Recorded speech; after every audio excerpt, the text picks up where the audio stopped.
Hey, good evening, everyone. It is that time again, right? That time when we get together. I get another cup of coffee, and we do our weekly thing where I let you ask me a bunch of questions, and I'm here for it, right? I don't know who else is messed up by this time change, but man, it's really jacking me up. I'm not gonna lie. Anyway, friends, let's get started because we got a lot of questions tonight. So, a bit of the housekeeping. For those of you joining us for the first time, I'm Daniel Miller, president of the Texas Nationalist Movement, and this is Late Night Coffee Talk. As I said, that time once a week where I take a break from doing work that advances the cause of Texas independence, pour a cup of coffee, and come on here and let you grill me, right? I get to fire up the camera and the microphone, and you get to ask the questions. I don't come in, excuse me, pollen. I typically don't come in with any sort of predetermined thing I want to talk about, although I do actually have one thing tonight. But you guys get to ask your questions, and I get to answer them. So if you're here to watch the monkey dance, congratulations. This is your opportunity. For those of you watching on YouTube, be sure to like and subscribe and hit the notification bell. Additionally, drop your questions in the chat, and super chats are always welcome. They help us keep content rolling and make sure that we're able to produce videos and educational material and do outreach and do the things necessary to reach the people to make Texas independence a reality. If you're watching on Facebook, you can drop your questions in the comments under this video, and be sure to like and share while you're there. If you're watching on X, do all the X things, right? Retweet. Do they even like repost? Is that what they call it now? I'm having a harder time with the name change of X/Twitter than I am with daylight savings time. Not gonna lie. But if you have a question, drop it in the chat on the video. And of course, welcome to our viewers over on Rumble. This is going to be our third coffee talk that we've done on Rumble. So we're so glad that you're joining us over there. We hope to figure out some way. We're having to actually develop it ourselves to get your chat messages over here where we can see it. So for those folks on Rumble, I'm sorry, don't mean to leave you out, but we appreciate you nonetheless. Excuse me. Wow, this is terrible. I don't know if it's smoke from wildfires or dust or whatever, or pollen, but it needs to quit. It needs to stop it. Stone cold dead. All right. Tell you what, let's get down to it. We have got, like I said, we've got a lot. You guys, oh yeah, and I forgot. If you don't do any of those other things, be sure to, there it is on the screen. Email your questions to coffeetalk@vtnm.org. And that comes over here. And more of you, that's what you're doing. You're submitting them. You're pre-submitting them, which is really nice. It always means that we've got a big bushel basket full of questions when we get ready to do this. And so that's where I'm going to go tonight. I'm going to start in the email. And we are going to see. Trying to find out what we covered. Here we go. Okay, Timothy says, after listening to the podcast with your talk with Representative Andy Hopper, excuse me, it seems like the politicians in Austin are no better than the politicians in Washington, D.C. Is it going to take someone like a Texas version of President Trump to replace Governor Abbott and drain the swamp in Austin to actually get a Texit referendum done so that Texas can be a free and independent nation? It's a really good question. And let me do this.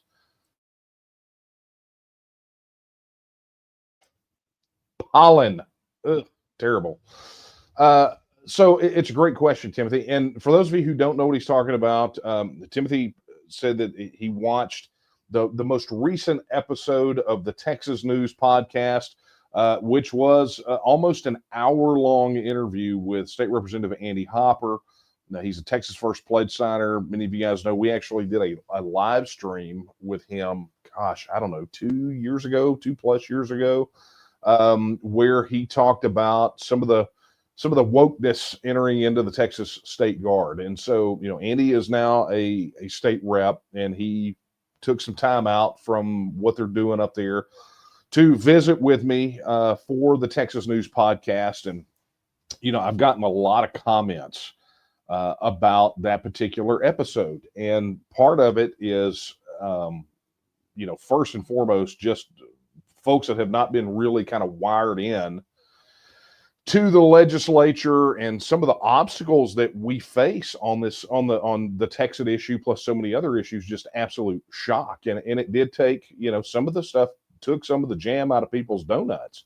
They're suddenly waking up and realizing we have a dysfunctional legislature. Well, newsflash, folks, if it may be news to you, but it's not been news to us. In fact, we have got a podcast episode that's in production right now. It's going to be a two-parter where we break down the history of this dysfunction in the Texas legislature. We're going to talk about some of the brokenness in the system, and one of the first guests, one of the first people that will be interviewed in this, it'll be essentially, you guys remember Claver Kamau from Raging Elephants. Claver and I will be doing a retrospective. We're going all the way back to when we first met each other. And essentially that's where we met. Was we knew of one another, but we finally came together, became great friends, and bonded over the issue of trying to overcome the dysfunction in the Texas legislature. So just stay tuned for that. We're going to have a lot of people that we're interviewing for that, and it's going to take some time to get it done. So just bear with us. But anyway, that the other people that, because I said there were two sort of responses to the Andy Hopper interview. The other one, interestingly enough, has been from people who latched on to his comment, because I straight asked him. I said, look, there are a lot of people out there that are referring to this as a wasted session. What is your response to that? And his response is pretty much what our response is, which is, if you think about it in short term, if you have short term thinking, something I talked about in that little book right there, right? I literally have a section called short term thinking. If you have short term thinking, then you're going to be absolutely and utterly gutted over this session. I'm going to warn you now. Go ahead and tune up your therapist. Go find some place, some place, and curl up in a fetal position and, sing Lullaby Baby or whatever you got to do to assuage yourself. But the bottom line is, if you're short-term thinking, you're going to be, this session is going to absolutely and utterly crush you. And how do I know? Because this isn't the first bad legislative session I've seen. And this won't be the first time that I've seen its impact on people that have short-term thinking. But if you've got a vision for Texas independence and self-government and those things, and it's truly that long-term vision, you understand. I'm not going to go over it again this week and show you the slides, but if you understand that the real goal is independence, and what any moves we make that direction toward independence are positive steps, and you understand that independence is not going to happen tomorrow. We want it now, right? But independence is not going to happen tomorrow. It's not a singular act. It's a process, okay?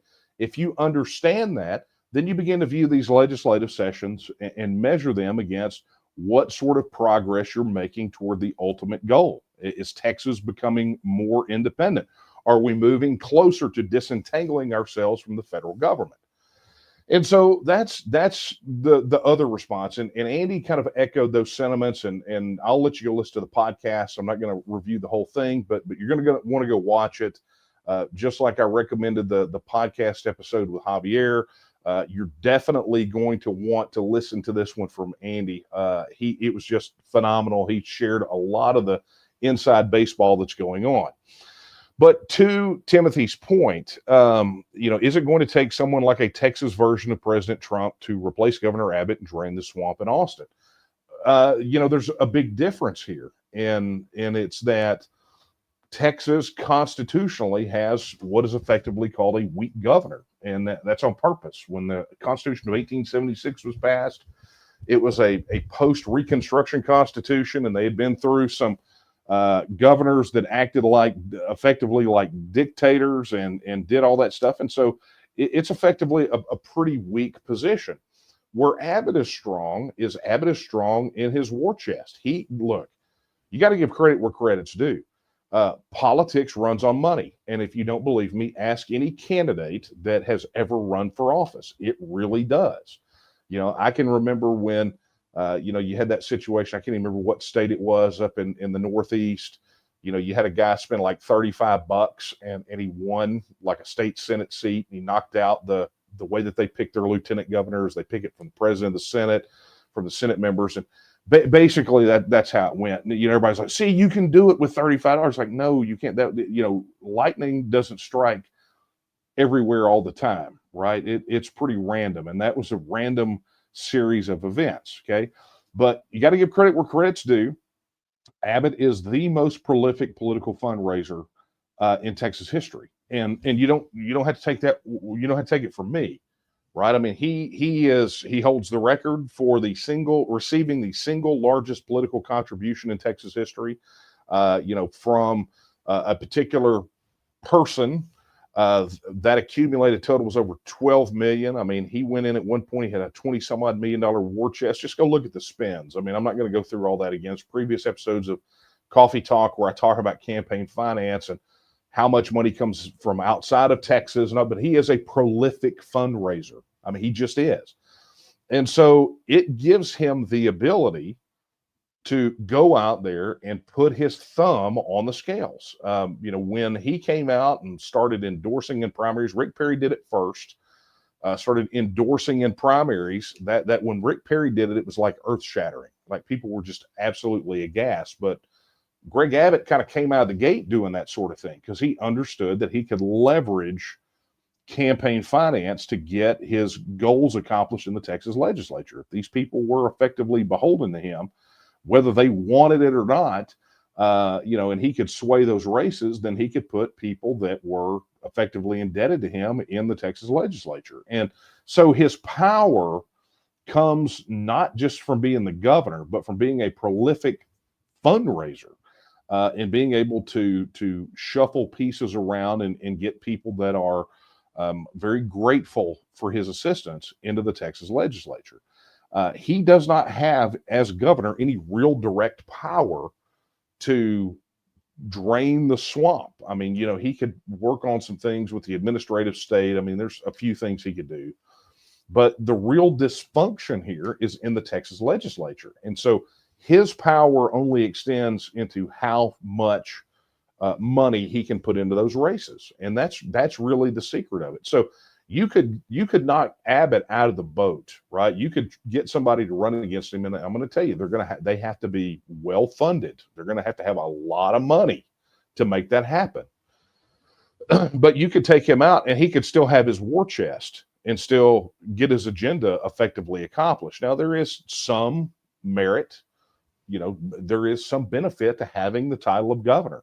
And it would be nice to have a governor that would go in there and veto legislation and do things more aligned with us, as opposed to what the donors want or what the polls tell them. That would be absolutely lovely. But that's just replacing Abbott's not going to do it. And really part of your question was about actually getting the Texas referendum done.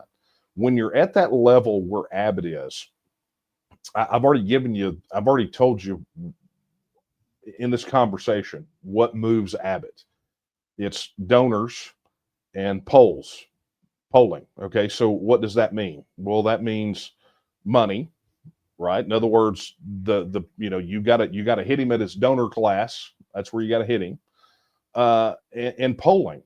So the two things that will move him are money and people. Right. And I'm not saying go buy the governor or raise, but if you're a major fundraising player, in other words, if you're an organization that's well funded, that is out there and can also advocate for positions in much the way that Abbott does by getting up on TV and radio and all those sorts of things and dropping tons of direct mail pieces because that's what Abbott's money goes to. If you can play in that territory and you got the poll numbers to prove out, which we do, I mean, I'll get to that actually here in a minute. It's a really good segue into the thing I want to talk about. Then you've got the ability to then move him because politicians fear one thing and one thing only, and that is not getting reelected. I mean, that's all I can tell you. That is their biggest fear. Why do people spend, why did Dade Phelan spend somewhere between $1.5 to $3 million to save his seat here? Because that's their biggest fear. They got other things. There's some power that they get from that. And, so their biggest fear is not getting reelected, and they will spend or do whatever necessary to make that happen. So, you could replace Abbott. It doesn't hurt, but you could also sway Abbott. You can move him over because whichever way the wind is blowing, that's where he's going to go. And there's two things that make the wind blow that direction, and that's money and that's people. So that's the reality of it. You can overcome a financial deficit if you've got enough committed people. We know that. We know that from tipping point theory. We know it through political and social movements. You don't necessarily have to have both being well-funded and have a groundswell of people. But I'm going to tell you, having both doesn't hurt. It's just the reality of it. And some people may throw their hands up and say, well, that's tough. Well, how bad do you want independence? How bad do you want it? I mean, that's ultimately the question. So thank you for that question, Timothy. And I'm going to use that to segue into something I want to talk about, which was I saw this just right before we came on the live stream. But Washington Examiner has an article out. Let me see if I can blow that up for you. Yeah, you guys should be able to see that now. But anyway, the headline is pretty straightforward. Younger voters and minorities foretell the breakup of the United States, right? And so this was published, literally just a few hours ago. So apparently, if you read through Zogby Strategies, which you guys know Zogby's a pollster, one of the things that they have been polling pretty extensively since the election, and this one in particular deals with this particular poll deals with the growing divides that are happening in the United States. So I will tell you, this right here really bolstered my spirits, and the reason being is, all these people that predicted, oh, Trump won, so nobody's going to want to break up anymore. Well, that's a bunch of crap. It's a bunch of crap, right? It's what we said about the Texas situation. If you think Texas goes away because Trump gets elected, you have no idea what this is about. You don't have a clue. You don't have a clue. And if you're a short-term thinker, that may be where it is. Or, if you carry around a drool cup, maybe that's something that, you would think. But in reality, that's not what the data shows, right? We already have experience with Trump's first term. They're going, well, it was his first term. He didn't get to do a lot. Well, guess what? The other podcast episode that we're prepping to get ready to do deals with exactly how many actions the Trump administration has taken that the federal courts are blocking. And we're going to go through the list. And the reason we hadn't been able to get it produced yet is because every day a brand spanking new federal judge comes out of the woodwork and says, no. And you can say, well, that's against the Constitution. They're not supposed to do that. They're going to impeach them. It's still happening, though, right? Just because, and we've said this all along, just because you change the resident, just because somebody new gets their gas bill at 1600 Pennsylvania Avenue does not mean the federal government is changed in any meaningful way, right? The people that are cheering on what's happening right now are the people that are cheering on somebody taking a wrecking ball to a dysfunctional and broken federal system. That's what we've got that's worth cheering about. That's why everybody's so happy, because the federal government, who's been sticking it to all of us for all these years, is finally getting a dose of their own medicine. And you know what? All these people crying. I saw some dude from the Federal Trade Commission on X today crying, "Oh, I got fired. I got illegally fired by President Trump." Well, cry me a river. You know, how many people here in Texas have lost their jobs? How many people have lost their lives because of how broken and dysfunctional the federal government is? That number is too many to count. So why don't you just take your tears and put them in a little shot glass and sit there and nourish yourself on it so you don't dehydrate? Because none of us out here give a crap. We don't care. We've had enough of you not giving a crap about us and taking our tax money and sitting there twiddling your thumbs all day, and money going here and there and everywhere else around the world. And we still got people sleeping on the streets here. We got people here that are ostensibly middle class in Texas that cannot put food on their table and cannot put gas in their gas tanks.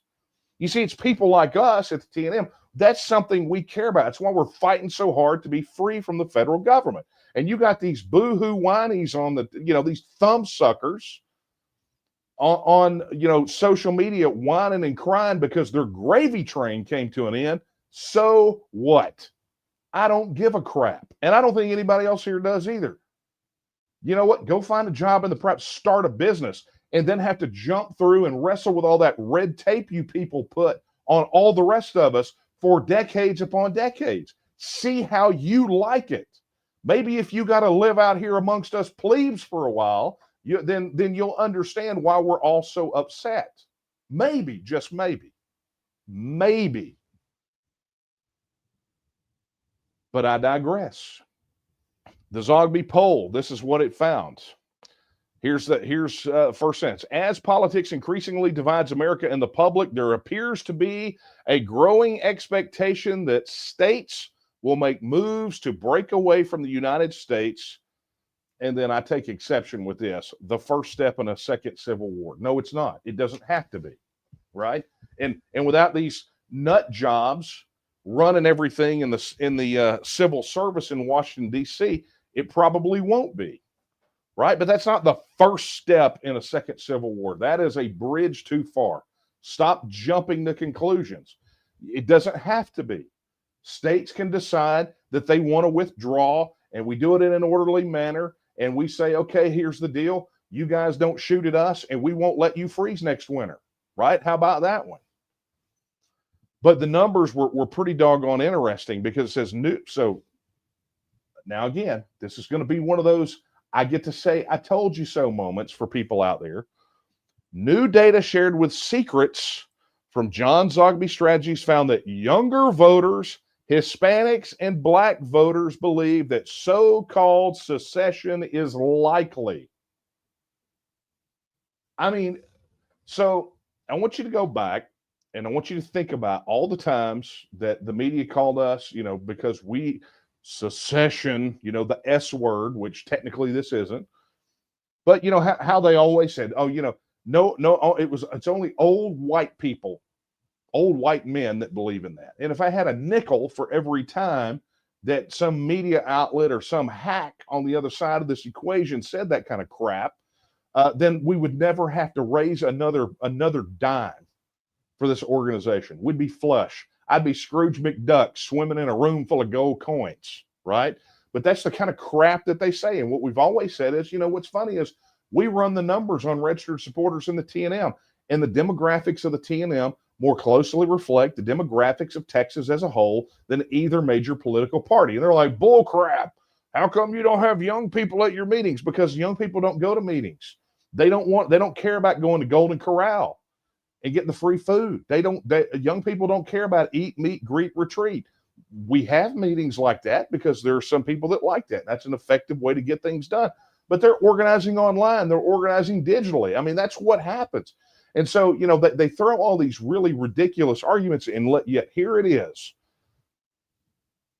Zogby Strategies does this poll, and guess what they did? They proved us right.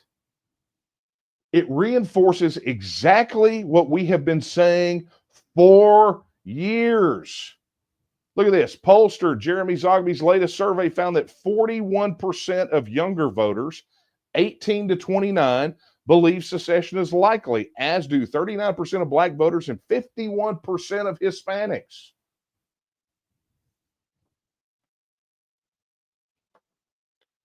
Zogby said that expectations of a national divorce by young voters are troubling. Oh no. Those expectations are so troubling. Here's his quote. This is key because this is the future of the electorate. You don't say. You don't say. You know what this does to me is tells me that's cool. I mean, I'm not going to go out and get hit by a bus tonight. But if so, then so what? You know, it'll happen. We want it to happen the right way, which is why we work so hard to make it happen the right way. But we've got, I mean, think about what that demographic looks like moving forward. You know, that age group, the younger voters, people have always said it'll die off when the boomer, you know, Texas will die off when the boomers die off. No, it won't. No, it won't. Something we had previous polls tell us that honestly, the demographic might skew a little bit older here and there, but by and large, as a whole, Texas supporters are more representative of Texas as a whole than either major political party. What does that mean? That means for us Texas nationalists, that means the future belongs to us. That means we're going to win. That means ultimate victory for us, because this shows you right here there is zero faith whatsoever that the federal system can be reformed. Zero. I mean, I say zero. It's more than zero. Okay, let's be honest. There is a more than zero amount of faith that the federal government can be fixed. You know, but there is also more than a 0% number of people that believe the earth is flat. Okay? So let's just be real about it. But these numbers, absolutely. I mean, people use the term bombshell all the time, way too much. It's pretty hyperbolic. But this is bombshell territory when you think about it. You know, all these people out there, all I could think about as I was reading this, and I'm thinking about all these people out there wringing their hands about, well, we're having a hard time right now. I just don't know if we need Texas independence. Well, guess what? You know, the people that are going to have to live with this future are looking at it like, we got to make some moves right now while we can, because this federal system, the way that people are at each other's throats and how different the states are from one another and how different all of them are from Washington, D.C., everyone with any sense knows, and any vision toward the future knows that this is an untenable situation. It cannot last. It can't last.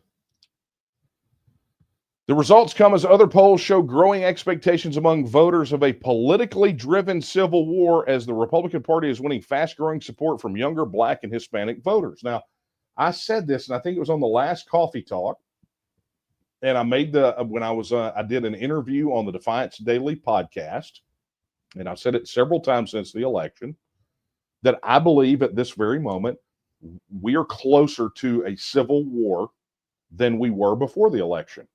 And I'm not predicting it. I'm not calling for it. What I'm saying is that the election did not do anything to address the growing polarization.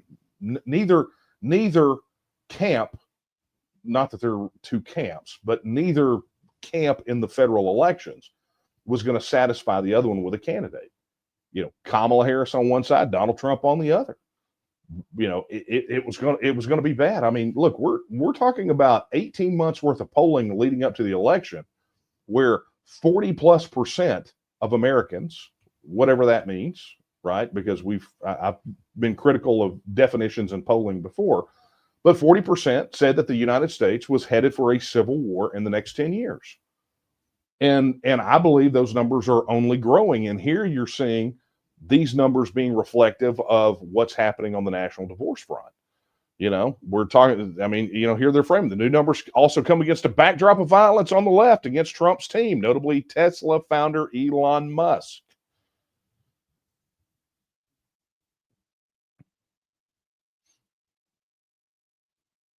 The new Zogby data bolsters those surveys and feeds into campaigns by some, such as Representative Marjorie Taylor Greene, for a national divorce into red and blue states. We've already addressed that, right? It's not the United Political Parties of America. It's the United States of America, and it's not about red state versus blue state, because I can tell you right now, a Texas Republican and a Massachusetts Republican are not the same thing. Just like a California Democrat and a Texas Democrat are not the same thing. And so when people keep talking about this national divorce in the red states and blue states, that's not how the Union was founded. The Union is founded on independent sovereign states that came together to delegate a few certain functions to the federal system. Each state should be having the same conversation that we in Texas are having right now, asking themselves whether or not they would join the Union if they were an independent nation right now, whether they would give up that control. That's the conversation that needs to be happening all over the place. Every single state. If you go back into the Texas News podcast archives, you go look at the episode. I think it's called "Is Your State Is Your State Leaving the Union?" I can't remember what the title of it is, but go listen to that podcast. Go watch it. It's on YouTube. It's on Spotify. It's on Apple Podcasts. But go watch it, and I break down where the support for independence is for the states. And if I remember correctly, at that time, based off of that survey data, unskewed, as proven by I think it's the Independent California Institute, basically ran a poll simultaneously, both using YouGov with a change of the question, and got radically different results on their poll than the other one did, just by asking the question the right way. All right. So you could see that the poll that was commissioned through YouGov had a 25% compression on average of the results. So basically, by asking the question in the way that they did, they basically docked pro-independence by 25%. So if you adjust that for the correct question, what do you get? You got about 24, 25 states that have probably enough on a given day of their electorate that if they had a referendum on exiting the Union, it would come out yes. That's just the reality of it. So anyway, this gets down to what we've been talking about, right? He said back in 2023 on the same thing, he says, when tracking these numbers over time, it becomes clear a sizable portion of the American public keeps a plan B in case all else fails. Guys, I hate to tell you this, but this is not people's plan B anymore.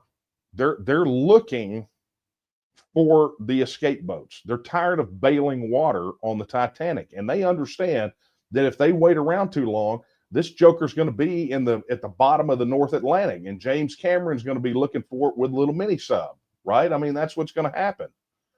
But what he said was people are basically living in alternative realities. Yeah, that's called self-government. Every state lives in an alternative reality, an alternate reality, in that they have a way they want to govern themselves. We have a way we want to govern ourselves. These people over here have a way they want to govern themselves. And because we're in this federal system, not a single one of us gets to govern ourselves the way that we want to. I mean, it is, as we have said time and time again, the federal motto is one size fits none. It's long past time. Long past time. And I got to tell you, these numbers right here, those numbers just absolutely make my heart sing. They do. Because not only is it validation for things that we have said for a long time, but it tells you in the right here and right now that not a dadgum thing has changed for us. Only support for this has gotten better. It's only growing. And so this is the direction we need to go. So yeah, so to go back to even Timothy's question about this dysfunction.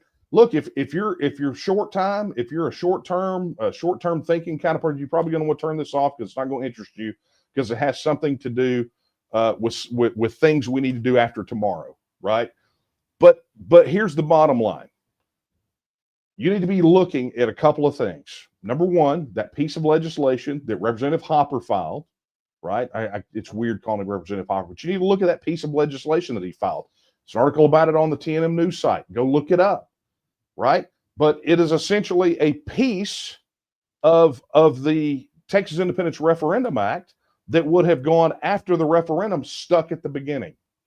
right? It lays out everything we need. It's prudent. It moves us toward independence, along with a bunch of other bills, right? That I'm not going to go through all of them tonight. But it lays a path forward to move us toward. And while that's what we're going to be limited to this legislative session because of the dysfunction, we got a pretty good chance of maybe getting some of that shoved across the finish line. And I'm pretty happy about that, right? But where your sights need to be set is what's going to happen come November when it's time for people to file for office, to run for office, and what's going to happen in those primaries the following March. Because if you want to take control of your Texas legislature and you want a referendum on Texas independence and you want to push this ball further and further down the road to get and win a referendum and secure our independence, then you got to throw the bums out. I mean, I've said this cycle after cycle, and I just want it to sink in with people. I want it to just permeate every cell of your body. If you don't like the way you are being represented, then you got to change the person that is representing you. If you've got a representative that folds like Superman on Laundry Day on issues of the state versus the feds, or they turn into one of those thumb suckers where they get upset when you even bring up the idea that Texans should be able to have a vote on independence, then you got the wrong person. Because I'm guessing if you're here, you want those things. So you got the wrong person. So what does that mean you got to do? That means you got to plug in. That means you got to support the efforts that we're doing. I mean, we got pledge signers signing the pledge, municipal candidates. We've already got another state rep candidate. Don Huffines is back on the map, right? He's previous pledge signer who's running for comptroller now. Guys, this train is moving full speed ahead, right? And so, you got to make a choice. You got to make some decisions. The battle is commenced. We are engaged in battle. Are you going to be a part of it or are you not? I mean, that's really what it comes down to. And I'm going to tell you, I am encouraged by the number of people that are just absolutely on fire. They understand that this is our window of opportunity to make massive changes in how we are represented here in Texas. As we're watching the Doge cuts hit at the federal level, people are, watching Texas representatives hijack the Doge concept and not Doge. Instead, grow government, right? And make government more dysfunctional and put more regulations and do all those crazy. I mean, some of the legislation coming out of Austin this session, I've never seen anything like it. And some of this legislation from people that are supposedly Republicans, it's insanity. I mean, it's absolutely maddening to see some of this crap they're throwing out there. And they're trying to hijack the reform aspect of it. Say, well, we're all about Doge too. Doge is cool, and so are we. I mean, that's how they're acting. Like, no, you're a nerd. You're an absolute idiot. Because you think we're buying this crap and we're not. At least I'm not. And I hope that you're not either, right? Okay, guys, sorry about that. Soapboxing it. Let's take one from the chat. All right. Danny, I see your question. You pretty much asked the same thing last week, and I just will refer you back to last week's episode. Okay.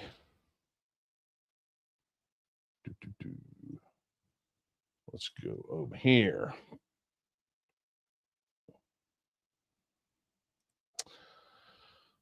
Okay, yeah, this is good. Okay, this is from Franklin. My question is simple. What steps is Texas taking to create a legal tender currency like goldback and silverback and avoid digital currencies which will be used to enslave freedom-loving people? We've talked about this, and I'll tell you, Franklin, I'm not your monetary policy guy, but I can tell you that Texas has been making steps that direction. So last session and this session, you're getting two bills. One you're not going to like because it deals with what is effectively a gold-backed digital currency, which is actually super cool. If you could get away from the stink on the digital part and realize that even most banking transactions are digital now. But it's essentially gold. And we've obviously got the Texas Gold Depository, but in addition to that, there is a bill, a constitutional amendment that will give Texans the ability to use whatever money they want to transact with, and that would be gold, silver, digital, whatever it is. But it would enshrine that as a right in the Texas Bill of Rights, and that would be extraordinarily useful. So, look, there are a lot of proposals out there on how to handle the currency thing, but ultimately, what you got to take from it is that Texas is about this far from being able to float its own currency. So when people talk about, well, when you guys get independent, you're going to have your own currency. That's not a problem. If we're talking about gaps that we have to jump over to get from where we are to where we need to be as a self-governing independent nation, that gap is less like a ditch and more like a crack in the sidewalk. So there we go. Thank you for your question, Franklin.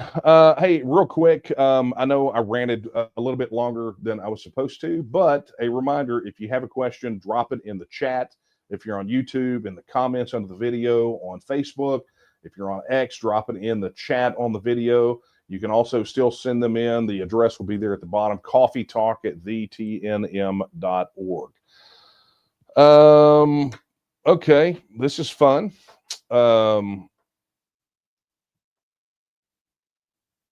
Oh man, I cannot read all of this. This is from Chris. I cannot read this entire thing. It's not a question.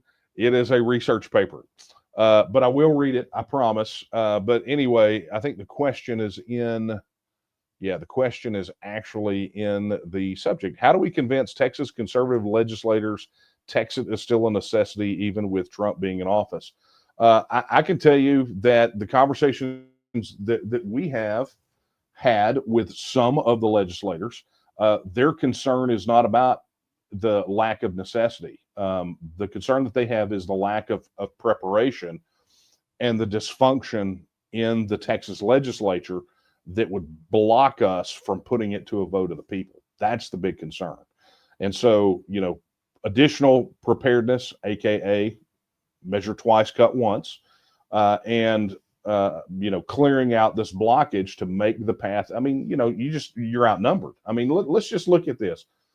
We had one last session, one in the Texas legislature, one, okay, and it was barely one because he wound up getting expelled from the Texas legislature, which was pretty doggone historic. I mean, we were not doing really great. That the election before that was a bloodbath.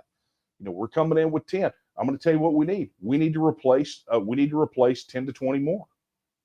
That's just where we're at. If you're upset about what happened with the speaker's race, and you have every right to be, understand that was muscled by a group that was fairly small, but the muscle was strong with them. The muscle and the hustle. So you put in another 10 to 20, like the 10 that we've got in right now, and you're going to get this thing done. It's just the reality of it. But look, Chris, I'll go back and read that again. I promise. Okay, let's see what we got here. I'm so glad so many of you guys are using the email tonight. That's nice. Sometimes the email box feels lonely.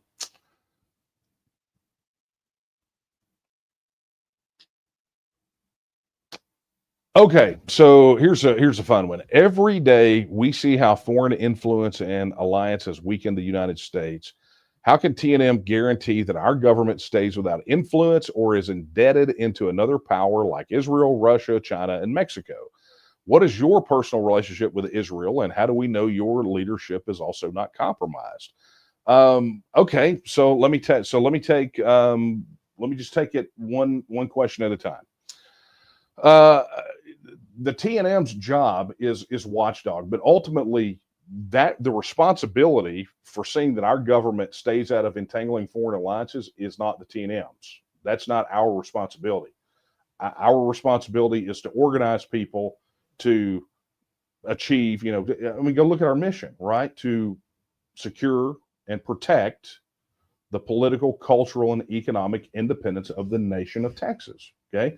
So that's the role the TNM plays in this equation. Ultimately, the people are the arbiters of what this government does. And so it will be the people. Now, we provide a platform to organize, to achieve, and secure Texas independence, which means being free from foreign entangling alliances. Okay.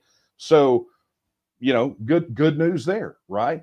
But the responsibility is not ours. I'm not taking exception with the content of the question. I'm just taking exception with the fact that it's how can TNM guarantee? Well, we're going to continue to do what we do now. Our role after winning a Texas vote does not end. Look at the mission. The mission's pretty clear about what the role of the organization is, and so that's why we're not the Texas campaign. We're the Texas Nationalist movement with a mission to secure and protect the political, cultural, and economic independence of the nation of Texas, right? So our role doesn't go away. We're going to do the same job forever, because just as soon as you get independence, there's going to be somebody out there wanting to take it away, wanting to make you dependent or entangle you in something that you don't need to be in. And we've seen it time and time again. That's why I always rail against some of these Scotland independence campaigners, or some of the campaigners in Catalonia who say, we want to exit, in Scotland's case, we want to exit the United Kingdom and be an independent nation and turn around as our first act to join the European Union. It's kind of what Catalonia said. It's like, why would you fight so hard to get your independence only to pitch the keys to somebody else? I'm not here to exchange chains. I'm not here to get a different color set of chains, right? Or longer ones or shorter ones. I'm here to break chains. I'm here for Texas to stand as a self-governing independent nation among nations. I have no interest in, and neither does the organization, in getting in these further entangling alliances. Why I always kind of lose my crap on these things when people go, what Texas needs to do is leave with the other states of the South, or like the other red states. It's like, that's not how this works. That's not it. And I'm never going to be for that. I will never in my entire life support Texas being part of another absolute political and economic union. It's immoral, right? I mean, we've seen where it happens. Why in the world would we ever want Texas to be in that same boat? Well, we wouldn't. At least if we're smart, we wouldn't. But again, on the other side of this, I'm one person. I don't get to pick and choose that, right? But it's up to all of us collectively together to make sure that we not only secure Texas independence, but we protect it. Now, to your other point, what is your personal relationship with Israel? I have no personal relationship with Israel. Anybody who knows me knows that I have effectively been married to Texas independence since August 24th, 1996. This is what I do, and I don't care who it hair lips. I don't care. I don't care who it upsets. And so my focus is Texas becoming a self-governing independent nation and maintaining that independence, which, as I have pretty expressly said a moment ago, does not involve any sort of entangling foreign alliances. And so, to your question, what's your personal relationship with Israel? My personal relationship with Israel is the same relationship that I have with Argentina or Canada or Ghana, or pick it. They are foreign to me, right? Kind of the same relationship that I have with Mississippi or Michigan or any of those other places, right? They are not Texas. It's kind of like that shirt you see, that graphic that's got Texas and it says Texas, and then everything else is marked not Texas. Well, guess where my focus is? And because Texas is my focus, I don't think about that other crap. So many of you guys get on social media and you all the time about, whatever it is.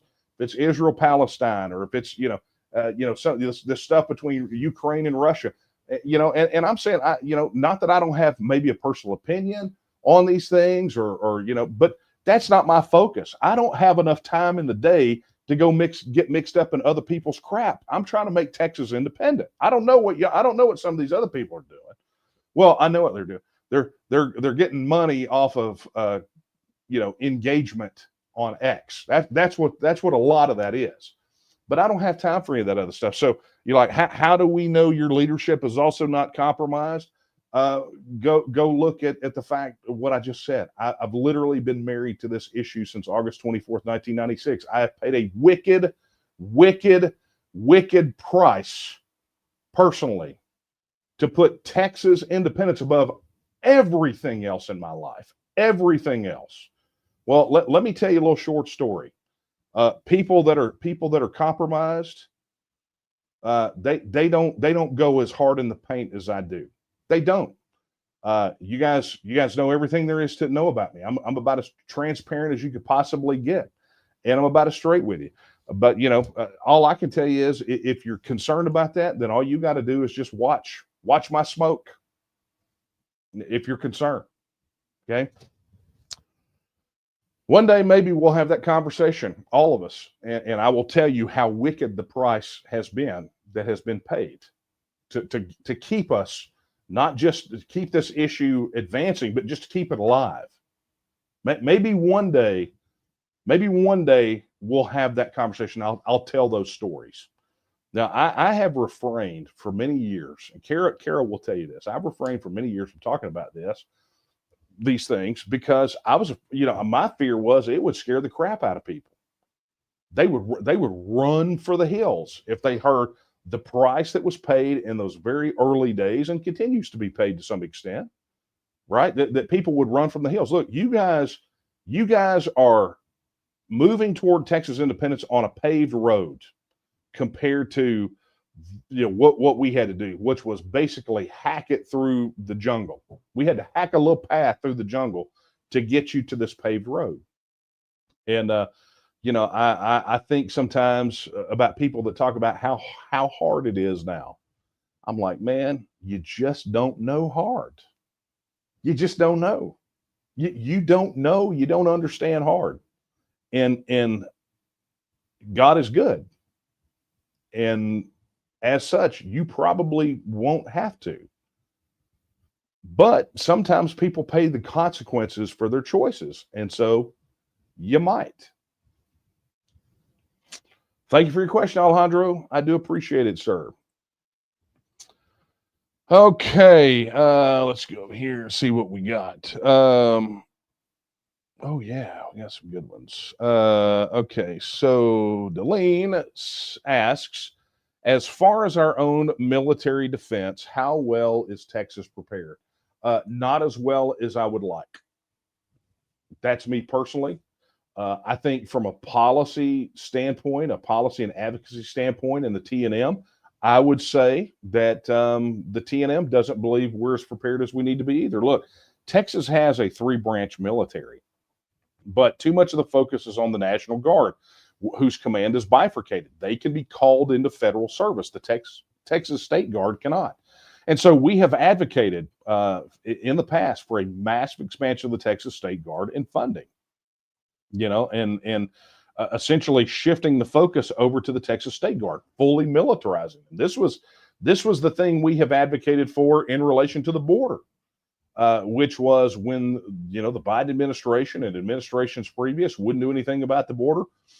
We've advocated for full militarization of the State Guard and placing them on the border, opening up enlistment, shifting all National Guard funding to the State Guard, and using that as the building block. But understand, for Texas independence, the Texas Military Department is a good start, but it's only a start, right? There are some things that Texas will have to do, but at least we have the framework to build off of. If I were grading these things by gaps that we need to jump over, I mentioned the currency is kind of like a crack in the sidewalk.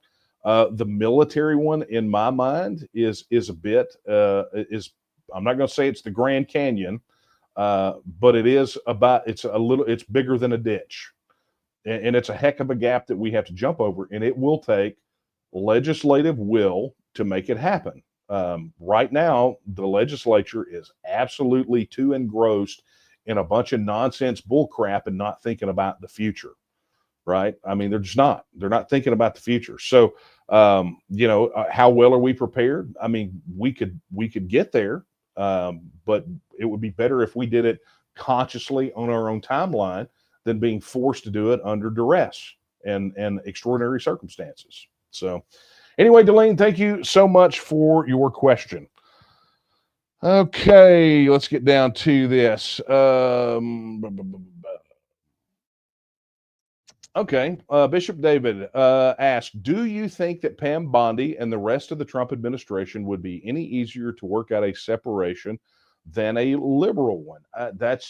I will tell you, I don't know the answer to that. There are some people who believe that Trump would be easier to deal with in this regard, and they point to things like the conversations over Greenland's independence and the discussion, this draft EO that's circulating related to Puerto Rico.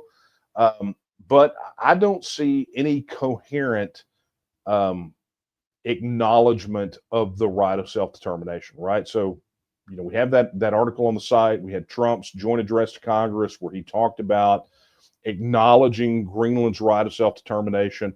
So, boom, that's a discrete package. That's a good thing. And then he says the United States would welcome you, aka he's pushing, talking the Greenland statehood thing. Then over here you got this other executive order that's been circulating. It's a draft. Don't know, if the Trump administration is in favor of it or against it. I really don't know. But talking about kicking Puerto Rico loose and saving us about $700 billion over a 50-year period, whatever. Okay. I still haven't seen a coherent strategy in relation to this, especially when you have Secretary of State Marco Rubio trying to essentially block a self-determination movement in the Balkans. So I would say that there are some mixed signals. So I don't know where they would stand. I really don't. I think that question will be a lot easier to answer right before the midterms, or maybe right after. That will tell you everything you need to know. Uh, Either way, uh, when the people of Texas speak, it doesn't matter what they say in Washington D.C. It's going to be a matter of negotiating and horse trading and doing what we can to make the separation as amicable and non destabilizing as possible. Anyway, thank you for that question, Bishop David. I appreciate that. Okay, well, guess what, friends? That looks like it is a wrap. Let me just check over here one more time in the bin because I really have got to get back to work. I've got a ton of stuff I got to get done. Anyway, yeah, I think we're good. You guys, anybody who had any questions that have already been answered have already been directed other places, so I don't have to take those. Thank you all very much. Cool. All right. Well, then let's do this. Let me remind you as we get ready to sign off. If you have not already registered your support, head over there and do so right now. Go to tnm.me/vote and pledge your support today. Become one of us in the TNM. Join the movement. Let's make Texas an independent nation again. Additionally, if you are already registered, hey, look, guys, I still hear from people all the time say, how come I don't get your emails? I don't see you on social media. We're squelched all over the place, right? Our emails are probably going straight into your spam folder, right? And that's not because we're spamming. It's just what the algorithm dictates. I know people, my wife doesn't even see my posts on X. Okay. So we know for a fact that there are issues. We hear it from people. So look, that's why we have the TNM mobile app, and you need to go download it today. Head over to tnm.me/app and download the thing. That way we can communicate with one another. You can communicate with one another, and we don't have to worry about big tech censorship, which is still contrary to the optimistic prognostications of those who were very loud when Elon Musk bought X. The big tech censorship regime is still in full force and effect. So head over to tnm.me/app, download the mobile app today. And look, if you like what we're doing, if you want to see us advance, if you're not one of those short-term thinkers, if you're one of those people that say, hey, I get it. I want independence. I want it. I understand that is the answer. That is the solution. This is something we have to do, and we can't wait to do it. We got to take the steps to get it done. Right? Then head over to donate.tnm.me and make a contribution today. Look, $5, $10, $20, whatever it is. Look, I talked at the very beginning about how Abbott is a powerhouse because he has a war chest. You want Texas nationalism to be a powerhouse, then help us build the war chest. You can do that at donate.tnm.me. And you know what? That's a wrap, my friends. So, look, I want to thank you guys so much once again for joining me for a late night coffee talk. It was a lot of talk, not enough coffee. Or some of you may think that I had too much. I don't know. Just depends on your viewpoint on how tall my soapbox was tonight. Anyway, look, that being said, I want to leave you with the words I leave you with every time we're together. They're not my words. They're the words of Sam Houston when he said that Texas will again lift its head and stand among the nations. I believe that time is now. And the question is, will you stand with her? Good night, everyone.